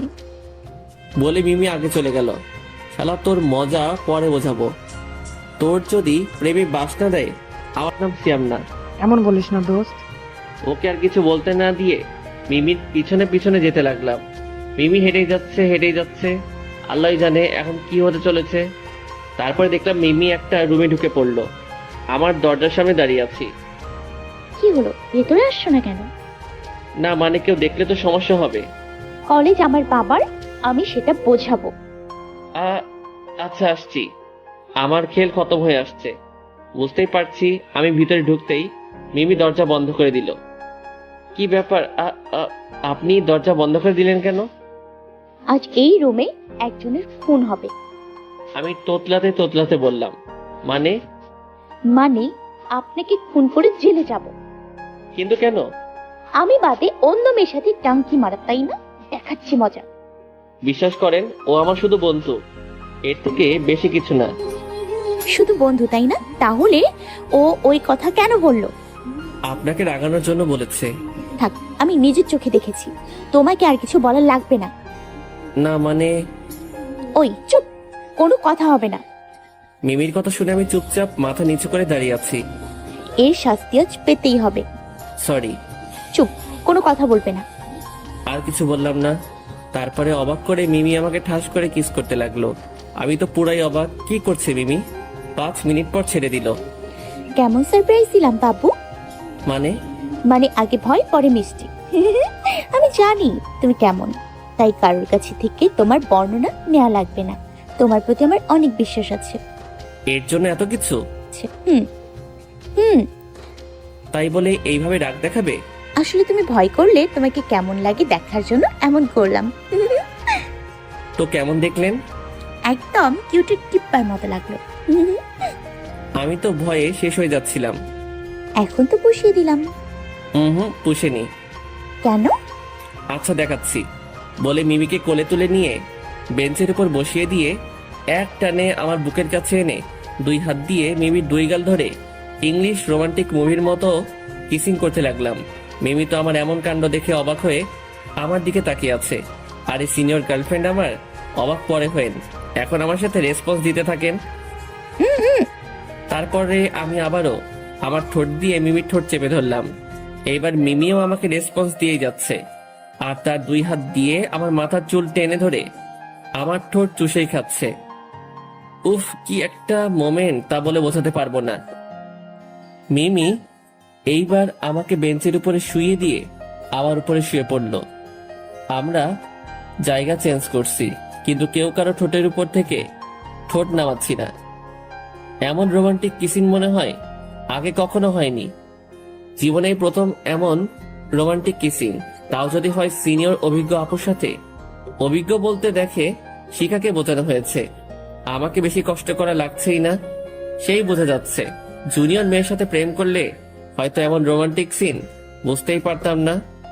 যাক, এইভাবে আরো 3-4 ঘন্টা চললো, শুধু মজাই মজা। কিন্তু সেই মজা বেশিক্ষণ থাকলো না। হঠাৎ করেই বাইরে থেকে কে যেন দরজা ধাক্কাতে লাগলো। আমি মিমিকে ছেড়ে বললাম, এখন কি হবে? যা হবার তাই হবে। সব দোষ কিন্তু আপনার, আপনার জন্যই এমন হয়েছে। ওহ, কিসকি শুধু আমি একাই খেলাম? না, তবে এইখানে না আসলে ভালো হয়তো। ও, এখন তো সব দোষ তো আমারই হবে না? দেখেন, এইভাবে আমাকে ঝাড়ি দিবেন না কিন্তু। কেন? দিলে কি হবে? তাহলে আমি কান্না করতে লাগবো। বলে কি এই ছেলে? এত বড় একটা ছেলে, সে নাকি ঝাড়িকেই কান্না করে দেয়। আর আমি কি আপনার মতো বুড়ি নাকি? আমি তো ছোট একটা বাচ্চা। ইস, আসছে আমার বাচ্চা ছেলে। ওই, আমি কি বুড়ি নাকি? না মানে, আপনি তো আমার থেকে অনেক বড়। কত হবো তাও? 100 বছর? কি বলেন এসব? যা সত্যি সেটাই তো বলেছি। আচ্ছা, এসব কথা বাদ দিয়ে আগে দেখি বাইরে কে আছে। তুমি গিয়ে দরজাটা খুলে দাও। আমি যাব কেন? দরজা আপনি বন্ধ করেছেন, আপনি যাবেন। তুমি যাবে না? আমি চিৎকার দিব। চিৎকার দিবেন কেন? বলবো তুমি আমাকে জোর করে এই রুমে নিয়ে এসছো। কি এত বড় মিথ্যা কথা? সেটা আমি আর তুমি জানি, বাইরের কেউ তো জানে না। আমি আর কিছু না বলে দরজা খুলে দিলাম। দরজা খুলে দেখলাম আমার হারামিগুলো দাঁড়িয়ে আছে, রকি, রাসেল, বাপ্পি আর ফারহান। সরি দোস্ত, আমার জন্য তোকে অনেক মার খাওয়া লাগলো। তখন আমি মজা করে বলেছিলাম। আরে কি শুরু করলি তোরা? থাক, আর মিথ্যা বলা লাগবে না। তুমি রুমে ঢুকে সব লিপস্টিক খেয়ে এখন মিথ্যা বলছো। তোমরা আসার সময় পেলে না? দেখছোই তো ভেতরে রোম্যান্স চলছে। সরি আপু, আমরা বুঝতে পারি নাই। It's okay. চল দোস্ত, ক্লাসে যেতে হবে। ওই দাঁড়া দাঁড়া, আগে তোর ঠোঁটের নিচে থেকে লিপস্টিকটা মুছে ফেল। তারপরে ফ্রেশ হয়ে ক্লাসে চলে গেলাম। মিমিও তার ক্লাসে চলে গেল। এইদিকে ক্লাসের মধ্যে রকি বলল, কিরে ভাই, কি হলো এটা? কোনটা? মিমি আপুকে পান দিলাম তোকে বাঁশ দেওয়ার জন্য, কিন্তু সেটা তো হলোই না, উল্টো তুই মিষ্টি মুখ করলি। সবার কপালে সব জিনিস থাকে না। যেমন তোর কপালে ফারহানা নেই, আর যদিও থাকে তাহলে সেটার বাস আমি দিব। দোস্ত এভাবে বলিস না, তাহলে আমি মরেই যাব। শালা, তখন আমাকে বাস দেওয়ার সময় এই কথা মনে ছিল না? সরি দোস্ত, আমি তো মজা করছিলাম। ওই মজাই আজ থেকে তোর সাজা। দোস্ত এই কথা বলিস না। দেখ শালা, এখন কেমন লাগে? আমার বুকের বাম পাশে চিনচিন করছে। কথা বলছিলাম, তখন রুমে স্যার ঢুকলো। তারপরে ক্লাস শেষ করে বাইরে আসলাম। বাইরে বের হতেই রাজের ফোন আসলো। রাজ বলো। ভাইয়া ইমার্জেন্সি হাসপাতালে আসেন। কেন, কি হয়েছে? আগে আসেন, পরে বলছি। আচ্ছা আসছি। তারপরে ফোনটা কেটে দিয়ে যেই বাইক নিয়ে আসতে যাব, তার আগেই মিমি আমার বাইক চেপে ধরলো। ওই, আমাকে রেখে কোথায় যাচ্ছ? ইমার্জেন্সি কাজ আছে, তাই যাচ্ছি। আমাকে ছাড়া আর কি এমার্জেন্সি কাজ আছে? আমিও যাব তোমার সাথে। জানি ও আর আমাকে একা যেতে দিবে না, আবার নিয়ে গেলেও সিক্রেট থাকবে না। আপনি থাকেন, আমি পরে নিয়ে যাচ্ছি। না। বলে মিমি আমার বাইকে উঠে আমাকে পেছন থেকে জড়িয়ে ধরে রাখলো। আর কিছু না বলে আমরা হাসপাতালে চলে গেলাম। হাসপাতালে গিয়ে দেখলাম রাজ বাইরে দাঁড়িয়ে আছে। আমাকে দেখে আমার সামনে আসলো। ভাইয়া ভিতরে চলেন। কে এটা? আপনি আমার সাথে আসুন। বলে মিমিকে নিয়ে ভিতরে গেলাম। ভিতরে রোগীদের আসনে বসিয়ে দিয়ে বললাম, এইখানে চুপচাপ বসে থাকবেন, কোথাও যাবেন না। মিমি ব্যাগ থেকে ফোনটা বের করে টিপতে লাগলো, আর আমিও রাজের সাথে ভিতরে চলে গেলাম। কোথায় যাচ্ছি আমরা? মর্গের রুমে। তারপরে ওইখানে গিয়ে রাজ বলল, এই যে দেখেন। তারপরে মর্গে যা দেখলাম তা দেখে অবাক হয়ে গেলাম। কারণ ওইখানে সব লাশ আছে, আর লাশের সাদা কাপড়ের উপর দিয়ে রক্তে ভরে আছে। সব লাশের কাপড়ে রক্ত কেন? এটাই তো রহস্য। মানে? মনে হচ্ছে রুগীকে অপারেশন রুমে ঢুকিয়ে রোগীর পেটের মধ্য দিয়ে দামি জিনিসগুলো বের করে নিচ্ছে। সেইগুলো কি কি? সেগুলো কি সেটা আমি এখনো বুঝতে পারি নাই, কিন্তু আন্দাজ করে বলতে পারছি যে রুগীর দামে কিছুই নেওয়া হচ্ছে। আচ্ছা, তোমাকে একটা কাজ করা লাগবে। কি কাজ ভাইয়া? আজ এই মর্গের পাহারা তোমাকেই নিতে হবে, যেভাবেই হোক। কিন্তু কেন ভাইয়া? আমি আজ রাতে আসবো, আর মৃত্যু রোগীদের সাথে কি হচ্ছে সেটা দেখা লাগবে। আচ্ছা, যেভাবেই হোক আজ রাতে আমি নাইট ডিউটি করব। আচ্ছা। তারপরে ওইখান থেকে চলে আসলাম। বাইরে এসে দেখি মিমি ওইখানে নেই। আমি তো ভয় পেয়ে গেলাম। তারপরে খুঁজতে খুঁজতে মিমিকে দেখলাম এক ডাক্তারের চেম্বারে বসে আছে। ডাক্তারটি মধ্যবয়সী। আমি রুমে ঢুকে মিমিকে বললাম, আপনি এখানে কি করছেন? আপনাকে আমি সারা জায়গায় খুঁজে বেড়াচ্ছি। আমি ফুপার সাথে গল্প করছিলাম। ফুপা মানে? এইটা আমার ফুপা, ডক্টর রহমান। ও, আসসালামু আলাইকুম আঙ্কেল। ওয়ালাইকুম আসসালাম। আচ্ছা, তখন এত তাড়াতাড়ি ওখান থেকে আসলে কেন? তুমি তো কিছুই বললে না। না, আসলে এখানে আমার একটা ফ্রেন্ড অ্যাক্সিডেন্ট করছে, তাই এসেছি। মিথ্যা বললাম। ও আচ্ছা। তোমার বন্ধুর এখন কি অবস্থা? জি আলহামদুলিল্লাহ ভালো। আচ্ছা শোনো, দরকার হলে আমাকে বলবে। জি। তারপরে ওইখান থেকে চলে আসলাম। আপনি কি এখন ফ্রি আছেন? জি বলেন। তাহলে আমাকে নিয়ে আজ পুরা কুষ্টিয়া শহর ঘুরে বেড়াতে হবে। আচ্ছা, কোথায় যাবেন বলেন। এসবের থেকে ভালো জায়গা, আশেপাশে কেউ থাকবে না, যেখানে তুমি আর আমি থাকবো। আচ্ছা চলেন। তারপরে মিমিকে নিয়ে আমাদের ঐতিহ্য স্থান পুরনো বাংলোর সামনে নিয়ে গেলাম। এটা কোন জায়গা? আরে বাংলোর সামনে আসলে কেন? আপনি তো বললেন। তাই বলে এখানে? ওই, তোমার মাথায় খারাপ কিছু ঢুকে নাই তো? ছি ছি, কি বলছেন এসব? আপনি তো বললেন এমন জায়গায় যেখানে কেউ থাকবে না। আচ্ছা ভালো, তো এখানে এমন কি আছে যে এখানে আসলাম? শুধু পুরনো ইট আর আসবাবপত্র ভাঙচুর পড়ে আছে। এই দেখার জন্য এখানে নিয়ে আসলে? না, ভিতরে ঐতিহাসিক কিছু আছে, সেগুলো দেখানোর জন্য। কি সেটা? সেটা ভিতরে গেলেই বুঝতে পারবেন। ওই ওই, হাসবে না কিন্তু। আচ্ছা। তারপরে আমি আর মিমি ভিতরে গেলাম। উদ্দেশ্য আজ পুরনো বাংলোতে। রোম্যান্স হবে। তবে আপনারা চুপ, মিমি যেন জানতে না পারে। তারপরে মিমিকে নিয়ে ভিতরে গেলাম, আর ভিতরে অন্ধকার থাকার জন্য কিছু দেখা যাচ্ছিল না, তাই ফোনের ফ্ল্যাশ লাইট বের করে যেতে লাগলাম। মিমি আগে আগে আর আমি পিছনে পিছনে। ওই আমার কিন্তু ভয় লাগছে। সে কি, আপনি আমার থেকে বড় হয়ে ভয় পাচ্ছেন? ভয় কি ছোট দেখে হয় নাকি? জানি না তো। ভালো। তারপর আমি হাঁটতে লাগলাম। হঠাৎ করে জোরে কিছু উড়ে যাওয়ার শব্দ শুনে মিমি পিছন ফিরে আমার দিকে এক লাফ দিয়ে আমার কোলে উঠে পড়লো। আরে আরে, কি করছেন? কোল থেকে নামেন। না, আমার ভয় করছে। আমি তোমার কোলে থাকি প্লিজ। না, আমি আপনার মতো মোটুকে কোলে নিতে পারবো না। কি বললে? আমি মোটু? হুম। যা, তোর কোলে উঠবো না। বলে মিমি নেমে সামনে হাঁটতে লাগলো। রাগ করেছে? ওয়েট, জানো রাগ দেখাচ্ছি। বলে লাইটটা অফ করে দিয়ে মিমি অনেকখানি দূরে চলে গেলাম। এইদিকে মিমি লাইট অফ করা দেখে ভয় শেষ। অন্ধকারে পিছনে হাতিয়ে আমাকে পেল না। মিমি আমাকে ডাকতে লাগলো। আমি কোনো জবাব দিচ্ছি না। মিমি এবার ভয় কাঁদতে লাগলো। মিমির কাঁদার আওয়াজ শুনে তাড়াতাড়ি লাইটটা জ্বালিয়ে দেই। মিমি আমাকে দেখে আমার দিকে দৌড়ে চলে আসে আর শক্ত করে আমাকে জড়িয়ে ধরে। মিমি এখনো কান্না করেই যাচ্ছে। আরে পাগলি, কান্না করছো কেন? আমি এই প্রথম মিমিকে তুমি করে বললাম। মিমি কোনো কথা বলছে না। কি হলো, কথা বলছো না কেন? জানো তোমাকে এইখানে কেন এনেছি? কেন? তোমার সাথে রোম্যান্স করার জন্য। আমার কথা শুনে মিমি আমার দিকে তাকালো।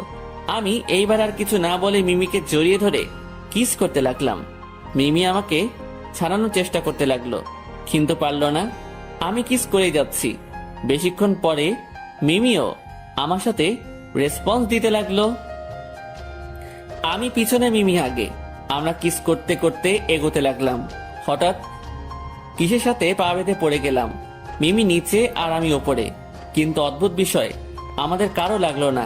তাই আমি ফোনটা বের করে লাইট জ্বালিয়ে যা দেখলাম তা দেখে আমি আর মিমি পুরাই অবাক। কারণ আমরা যেখানে পড়েছিলাম সেটা ছিল ফ্রম, এক বিশাল বড় ফ্রম। কি এটা? মনে হচ্ছে এর নিচে কিছু আছে। হুম। আচ্ছা তুমি দাঁড়াও, আমি দেখছি। না না না, যদি খারাপ কিছু থাকে। আরে পাগলি, তুমি দাঁড়িয়ে থাকো, আমি দেখছি। তবে সাবধান। তারপর আমার ফোনটা মিমির হাতে দিয়ে ফর্মটা উঠিয়ে দেখলাম অনেকগুলো কার্টুনের প্যাকেট। কি এগুলো? আচ্ছা দাঁড়াও, দিচ্ছি। বলে প্যাকেট খুলে দেখলাম। এতগুলো ওষুধ এখানে কেন? সেটা তো আমিও বুঝতে পারছি না। আমার ভীষণ ভয় লাগছে, চলো এখান থেকে। দাঁড়াও, আচ্ছা এই ওষুধ যদি সরকারি হতো তাহলে এইখানে থাকতো না, আবার যদিও ভালো হতো তাহলে এইখানে থাকতো না। আমার মনে হচ্ছে এই ওষুধ ব্ল্যাক ওষুধ, আর এই ওষুধ মানুষের ভালোর জন্য নয়। সিয়াম চলো প্লিজ, আর এখানে থাকা যাবে না। মিমি আমাকে পিছনে থেকে ভয়ে আমার শার্ট ধরে আছে। আমি বুঝলাম মিমি ভয় পাচ্ছে, তাই আর ওখানে না দাঁড়িয়ে চলে আসলাম। আর আসার সময় ওষুধের একটা বক্স নিয়ে আসলাম। মিমিকে তার বাসায় নিয়ে গেলাম। কোথায় যাবে এখন? এই বক্সটা নিয়ে আমার ছোট কাকুর কাছে যাব। যেখানেই যাও ভালোভাবে যাবে। জি ম্যাডাম। ওই শোনো। আমি কিছু বুঝে ওঠার আগেই মিমি আমার কপালে একটা কিস করে দৌড়ে তার বাড়ির মধ্যে চলে গেল। কি সাহস রে বাবা, ওর বাসার সামনে ও আমাকে কিস করছে। কিন্তু এমন সাহস ওই বাংলোর মধ্যে কই ছিলি? তারপরে আমি হাসতে হাসতে ওইখানে থেকে চলে আসলাম কাকুর হাসপাতালে। দিয়ে দেখলাম কাকু তার রুমে বসে আছে। আসসালামু আলাইকুম কাকু। ওয়ালাইকুম আসসালাম। সিয়াম, তুমি এখন কিছু বলবে নাকি? জি কাকু, একটা ওষুধ দেখানোর জন্য এসেছি। মানে? এই যে। তারপর আমি ওষুধের বক্সটা কাকুর হাতে দিলাম। কাকু কিছুক্ষণ ওষুধের বক্সটা ভালো করে দেখে বলল, ওহ মাই গড, এই ওষুধ তুমি কোথায় পেলে? কেন কাকু, কি হয়েছে? আগে বলো, এই ওষুধ কোথায় পেয়েছো? একটা বাংলোর মধ্যে। তারপরে কাকুকে সব খুলে বললাম। এটা কি বিষাক্ত ওষুধ সেটা তুমি জানো? না, কি এই ওষুধ? এটা সাধারণত অপারেশনের সময় ব্যবহার করে। রোগী যখন অজ্ঞান থাকে তখন এই ওষুধটা রোগীর শরীরে ইঞ্জেকশনের মাধ্যমে দেওয়া হয়। শরীরে গেলে কি হয়? যে রোগী শরীরে দেওয়া হয় সেই রোগীর সাথে সাথে ওইখানেই মারা যায়। কিন্তু এটা করে তাদের লাভ কি? তাদের অনেক লাভ আছে। রোগীর কিডনি, কলিজা, হৃৎপিণ্ড, চোখ আরও অনেক কিছু পাওয়ার জন্য। মানে? মনে হচ্ছে ওই ওষুধ দেওয়ার পর রুগী মারা যায়, কিন্তু রুগীর এইসব জিনিসগুলো 1 সপ্তাহ ঠিক থাকে। হোয়াট, কি বলছেন কাকু এইসব? যা সত্যি তাই বলছি। আমি অবাক হয়ে গেলাম। তার মানে অপারেশন রুম থেকে বের হয়ে রোগীর পরিবারকে বলে রোগী মারা গেছে আর রোগীকে নিয়ে মর্গে চলে যায়। এমনি হবে হয়তো। তার মানে আমি শিওর এটা কোনো হাসপাতালে হচ্ছে। তুমি কিভাবে জানলে? তারপরে কাকুকে সব খুলে বললাম। তাহলে আমাদের এখনই আইনের কাছে সাপোর্ট লাগবে। কিন্তু এখনো দেরি আছে। মানে আমি দেখতে চাচ্ছি এদের লিঙ্ক কত বড়। আচ্ছা, যাই করবে সাবধানে। আর একটা কথা, যত তাড়াতাড়ি সম্ভব শুরু করো, না হলে সাধারণ মানুষ ওইখানে গেলে শুধু মরতেই থাকবে। জি কাকু। তো মিস্টার সিআইডি সিয়াম, আমাদের বাসায় আর যাওয়া হয় না কেন? আসলে কাকু অনেক ব্যস্ত থাকি তো তাই।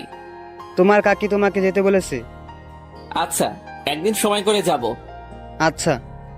তারপরে ওইখান থেকে চলে আসলাম আব্বুর কাছে, মানে পুলিশ স্টেশনে। আব্বুর রুমে ঢুকে দেখলাম আব্বু নেই, থুক্কু, এখন আব্বু বলা যাবে না। তারপরে হাবিলদার চাচাকে জিজ্ঞাসা করলাম স্যার কোথায়। হাবিলদার চাচা বলল স্যার ভিতরে আছে। তাই আমিও ভিতরে গিয়ে দেখলাম একটা ছেলেকে উড়ুধুরু পিটাচ্ছে। স্যার ওনাকে এভাবে মারছেন কেন? তারপরে স্যার যা বলল তা শুনে পুরাই অবাক হয়ে গেলাম। কি হয়েছে স্যার? ওনার কাছে একটা ডোজ পেয়েছি। কি ডোজ? এটা এমন এক ভাইরাস যেটার যদি মুক্ত জায়গা বা পানির মধ্যে দেওয়া যায়, তাহলে এই মারাত্মক ভয়াবহ বিষ পান করলে বা নিঃশ্বাসের সাথে মিশে গেলে মানুষ সাথে সাথেই মারা যাবে। কি হচ্ছে এসব? কিছুই তো বুঝছি না। আমিও একটা ওষুধ পেয়েছি। কি বলছো? কি ওষুধ? তারপরে আমি সব খুলে বললাম। যা করার তাড়াতাড়ি করতে হবে। এইভাবে চললে কিছুদিনের মধ্যে সারা দেশের মানুষ ধ্বংস হয়ে যাবে, আর বেঁচে থাকবে না, কেউ বেঁচে থাকবে না। আর ডাক্তারদের কিংবা আইনের প্রতি কারো বিশ্বাসও থাকবে না। জি, যত তাড়াতাড়ি সম্ভব আমি দেখছি। Okay sir. তারপরে স্যার চলে গেল। এইদিকে আমি ওই লোকটির সামনে গেলাম। লোকটি আমার থেকে বড়, আব্বুর বয়সী, তাই আঙ্কেল বলেই ডাকলাম। আঙ্কেল, আপনি সত্যি করে বলেন তো এই ভাইরাস কোথায় পেয়েছেন? জানি না। দেখেন, আপনি এই দেশের নাগরিক, আমরাও এই দেশের নাগরিক, আর আমি কেউ চাই না যে আমাদের দেশের ক্ষতি হোক। কিন্তু আমি এখন চাই। কিন্তু কেন? এই দেশের নাগরিক হওয়ার জন্য আজ আমি নিঃস্ব হয়ে গেছি। কিভাবে? আজ থেকে 10 বছর আগের কথা। আমি বাংলাদেশের নামকরা সায়েন্টিস্ট ছিলাম। আমার কাজ ছিল শুধুমাত্র মানুষের ভালো করা, আর মানুষ কিভাবে কি করলে তাদের কল্যাণ হবে সেটা নিয়ে পড়ে থাকা। একদিন কৃষকের কথা ভেবে, তাদের কথা চিন্তা করে অনেক কষ্টে প্রায় 2 মাস ধরে একটা বীজ তৈরি করেছিলাম, যেন কোনো কৃষকদের এত কষ্টের ফসল যেন বিফলে না যায়। সেই বীজের সাথে একটা অ্যান্টিডোজও বানিয়েছিলাম। সেটা ছিল মানুষের কাছে ভাইরাসের মতো, কিন্তু সেটা বীজের জন্য উপযুক্ত ছিল।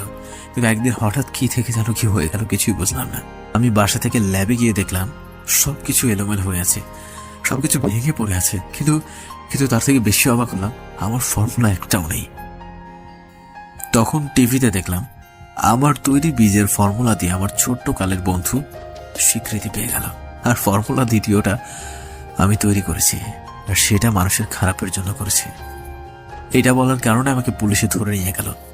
সেদিন আমি অনেক বলেছিলাম পুলিশ কমিশনারকে, কিন্তু সে আমার কথা শোনেনি, বরং তিনিও আমার বন্ধুর সাথে মিলেছিল।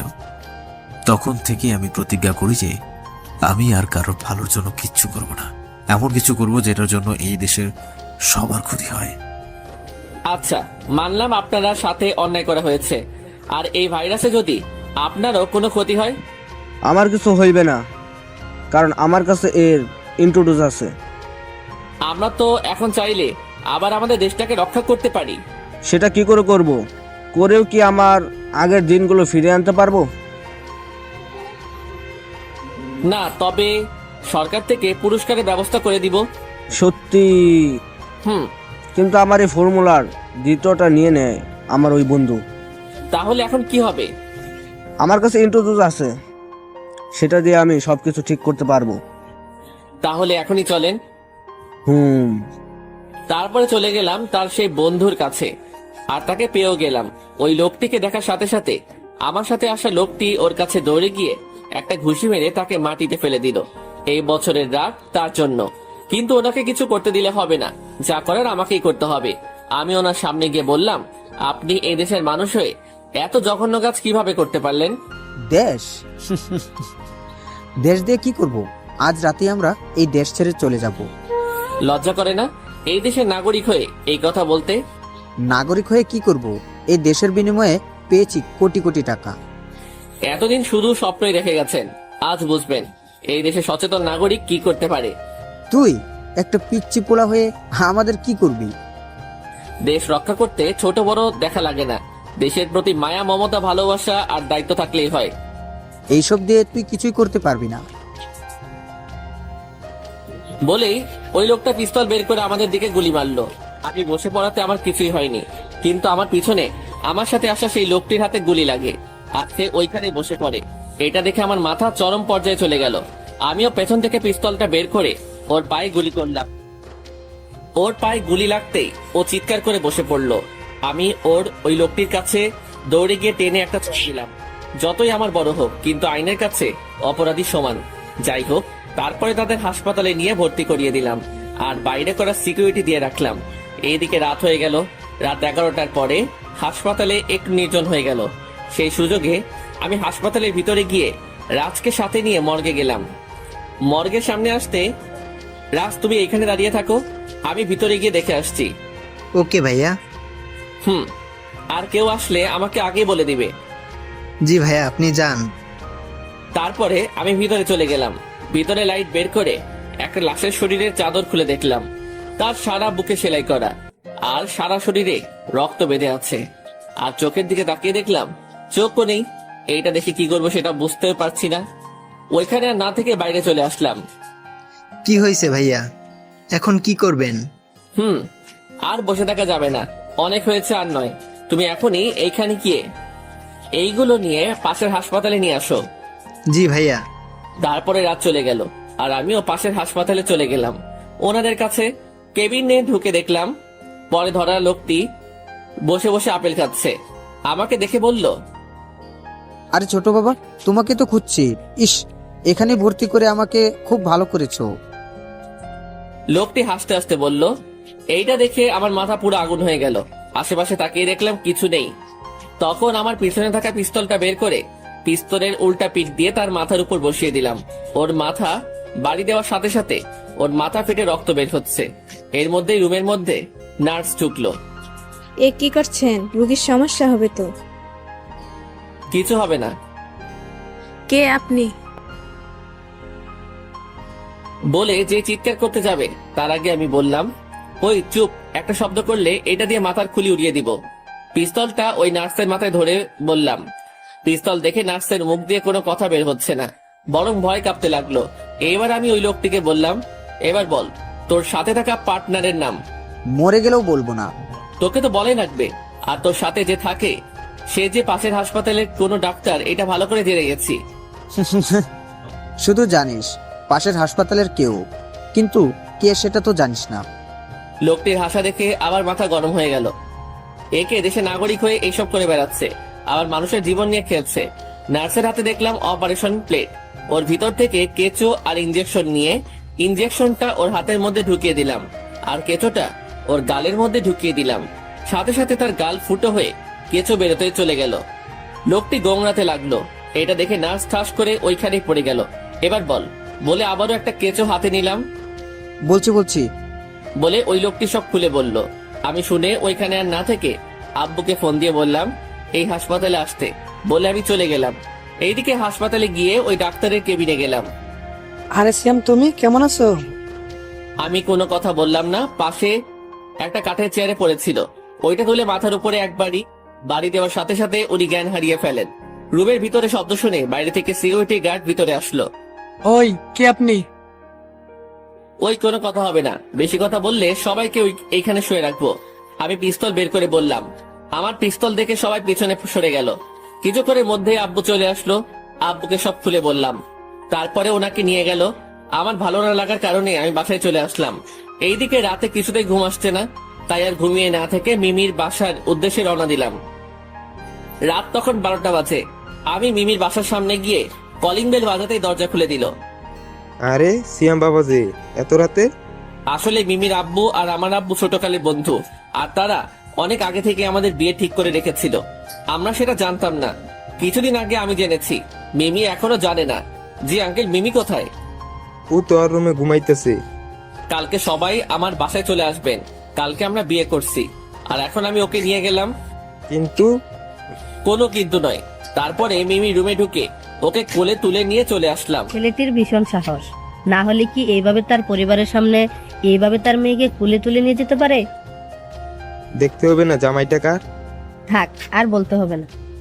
এইদিকে আমি মিমিকে আমার রুমে নিয়ে গিয়ে আমার বেডের উপরে আমার বুকের উপর শুয়ে রাখলাম। ইস, এখন কি শান্তি। মিমি এখনো ঘুমাচ্ছে। আমিও মিমিকে জড়িয়ে ধরে ঘুমিয়ে পড়লাম।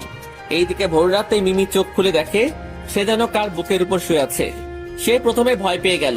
যেই চিৎকার দিতে যাবে তার আগেই আমার মুখ প্রথমে ভয় পেয়ে গেল। মিমির অবাকের চেয়ে বেশি খুশি হয়েছে। আর কিছু না বলে আমাকে জড়িয়ে ধরে আবারও শুয়ে পড়লো। তারপরে আর কি, দুই পরিবারের মতে আমাদের বিয়ে হয়ে গেল। কিন্তু সেই দিন রাতের কাহিনীটা মিমির কাছে অজানাই রয়ে গেল। তাতে আমার কি, আমি তো তাকেই বউ হিসেবে পেয়েছি, আমার একমাত্র সিনিয়র বউ, যে সবকিছু আমাকে শিখাবে। এই যে বর সাহেব, এত না হেসে সেই দিনের ঘটনা খুলে বলেন। সেটা তো বলা যাবে না। প্লিজ প্লিজ বলো না, খুব শুনতে ইচ্ছে করছে। সেটা না হয় পরবর্তীতে শুনবে। ঠিক আছে, তাহলে বলতে হবে না কিন্তু। প্রমিস। তাহলে আমাদের ভালোবাসাটা হলো সিনিয়র বউয়ের ভালোবাসা।